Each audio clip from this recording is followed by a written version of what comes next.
Hey everyone, it's Barbara here. Today I thought I'm gonna talk about bilingual kids, raising bilingual kids, because now we are at the phase where I think I can talk about what's going on, what we are doing, how we are doing it, and we have some results in this week, so I thought I'm gonna start to talk about this now. So our story is we have a 3-year-old son he's gonna be 3-year-old next week, and we are living in Italy. My husband is Italian and I am Hungarian, so this is our situation. From what I know, there can be two ways of raising bilingual kids. I don't think there's any like a good way or bad way. I think it's just up to you how you are choosing to do this, and if you want to choose this. But one option can be like, for example, you're both Hungarian and you're living in London, for example. When I say both, I mean the parents are Hungarian, but you're living in London. So in this case, at home, you are talking in Hungarian in your home space, so your child hears Hungarian a lot. But when your child is going outside of your home into the grocery stores or into the nursery or meeting with friends, they're gonna hear English. So that's one way to do it. And there's our way, which is like a really mixed up version, is that when each parent talks in their own language to the child. So it's not a space-oriented, it's a person-oriented way of teaching this language. So in our case, I'm talking in Hungarian to our son, and my husband talks in Italian to our son. And my husband and I, Mauro and I, we are talking in English, so he also hears English. We've been doing like this since the beginning because I am the mother. I'm the one who's with Alberto most of the time, and you can feel that still now, even if we are living in Italy, he still understands more Hungarian than Italian. Like also words-wise, he's still saying a lot in Hungarian, saying more words, even sentences in Hungarian. But also it's because, for example, this summer we spent a lot of time in Hungary with my parents. So like 5 different people were talking to him continuously, which in this case here was not like this because he was always with me. When we went out, he heard Italian, but he's always, the focus was always me. And then at the end of the day and the weekends, he heard Mauro talks in Italian, but he didn't have this much influence like with Hungarian with me. He was 2, so last year he started the nursery.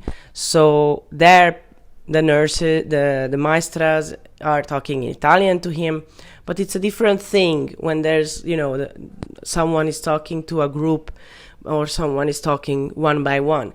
It's a different impulse. It's different. So, I absolutely saw that Hungarian so far affects him much more because he's always with me and I'm always with him and I'm talking in Hungarian to him. But he also watches cartoons, there are books and stuff like this, or we are singing songs. So with these mediums you can help to develop learning a language. The majority language is Italian and the minority language is Hungarian.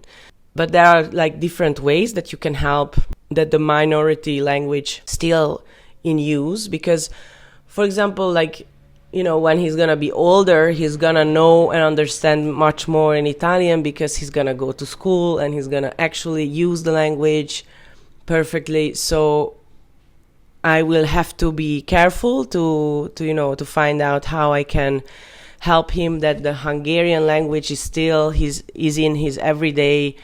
He's learning it and using it. So I can do this with cartoons and audiobooks and actual books, play dates with Hungarians, because there are Hungarians in Padova. They say that the easier for a kid to learn other languages, the sooner you start. So from the beginning, we were doing it like this.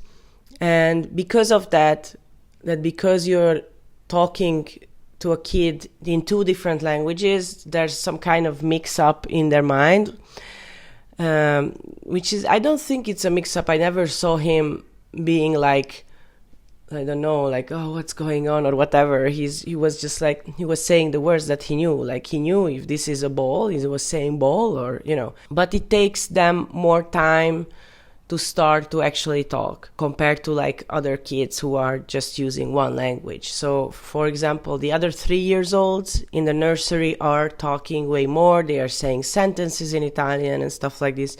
Alberto just started to say 1-2 sentences. You don't have to feel encouraged about this, because they are such fast learners. He's gonna be fine, and he will be speaking and he will be saying sentences, but he's gonna say sentences in 2 languages. So it's super cool. You just have to believe and understand that there's no perfection in languages. You don't have to be scared about this. Like, you can make mistake, the kids can make mistake, because you don't have to speak perfectly. So now, in this week, he started to distinguish. We see signs of him understanding what word to say to whom. So, for example, like to me, he's telling me "kesztyű," and to his dad, he's saying "guanti," which means gloves. Or the other day, he was like, he wanted to play with the candles, so he told me "tűz," which means fire. And I told to him, go ask your dad. I told him in Hungarian, ask your dad. So he went to the kitchen and told to his dad "fuoco," which means fire in Italian. And I didn't said fuoco to him. So he understood that to dad, I have to say fuoco, and to mom, I have to say "tűz." But it was the same. I think the first one was a week ago with the word cow, that he was saying to me in Hungarian "tehén" and "mukka" to Mauro. And then he also said it in English. He also said cow. And so it's incredible. It's really incredible to see the first signs of him understanding that there are objects that has 2 words for it, the meaning, but I have to say this one to mom and this one to dad, and which is insane. It's really insane, and it's amazing to watch this. It's incredible to witness this. And how smart he's becoming. So it seems like that what we are doing works. I knew it's gonna work, but like seeing it, it's a different thing, and witnessing it's a different thing. So I'm really amazed, and I'm so happy about it. Like also the other day, he was coming from the nursery, and I was asking him like what they did in the nursery, and I was asking stuff like, did you dance? And he was started to say "sì," which is yes in Italian, and I heard him saying "s," and he stopped himself, and then he told me in Hungarian "igen." So he completely understands it, but before he was telling me "sì" as well, because that's what I taught him. So there were I think the only word that I was teaching to him in Italian was "sì," because I was worried that in the nursery he's not gonna be able to be understood if he wants something or anything. So I didn't taught him, again, I was teaching him C, but I don't think that's actually necessary. He was like changing the words before, like when he was 2, or not even 2, but he was saying labda to the ball, to balls. He was saying labda in Hungarian for a long time, and then he switched and he was saying palla in Italian, and then changed back. So he was like not sure what to use, or he was just prefer the other word, even if I was repeating it in Hungarian every time. So that's what I do, and that's what they are saying, to repeat it all the time, the words.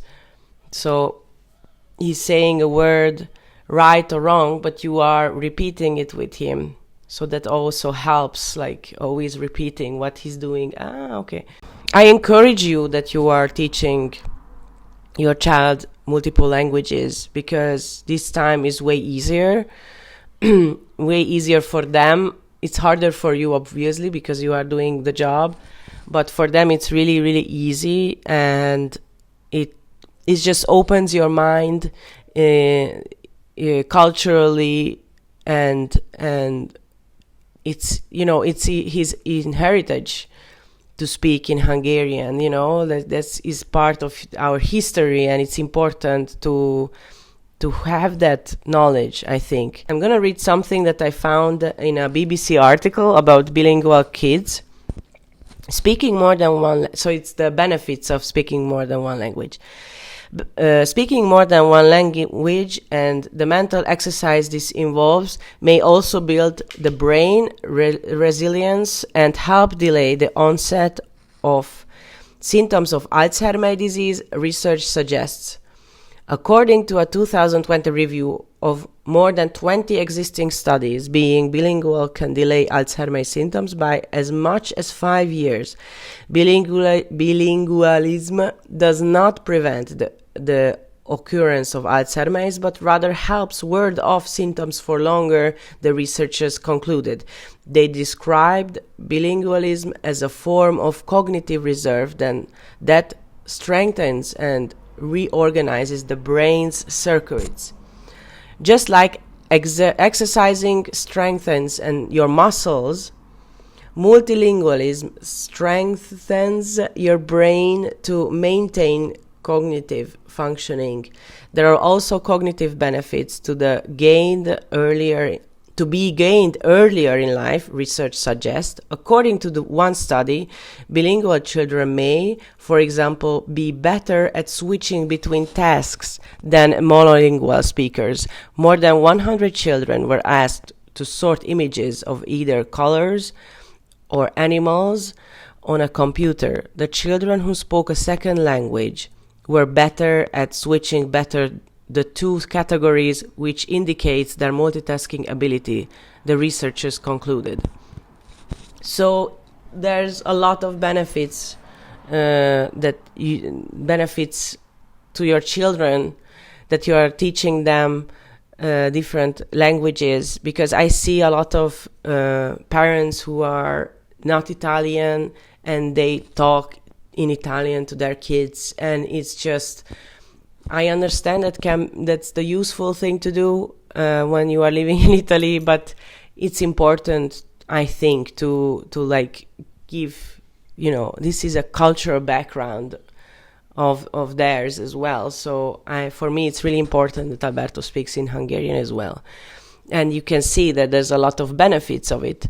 I'm gonna put a Reddit link in the description, which is about multilingual parenting, where you can find a lot of great advices. You can ask your questions from other multilingual parents. You can obviously ask me whatever you want in the comment about this topic, but my child is just 3 yet, so I don't have so much knowledge, but I just wanted to talk about this a little bit, because now I see that we are in a threshold, because he started to distinguish the languages. So I'm going to talk about this, maybe at the end of the year or something, if I have more information. But from now on. And from now, at this point, I just wanted to share this with you because I thought it's important and maybe it can be useful or interesting for you. I hope you feel like that. I know it was a little bit all over the place, but I hope you were able to enjoy it as a podcast or something. Yeah. Thank you so much for watching and see you next week. Ciao.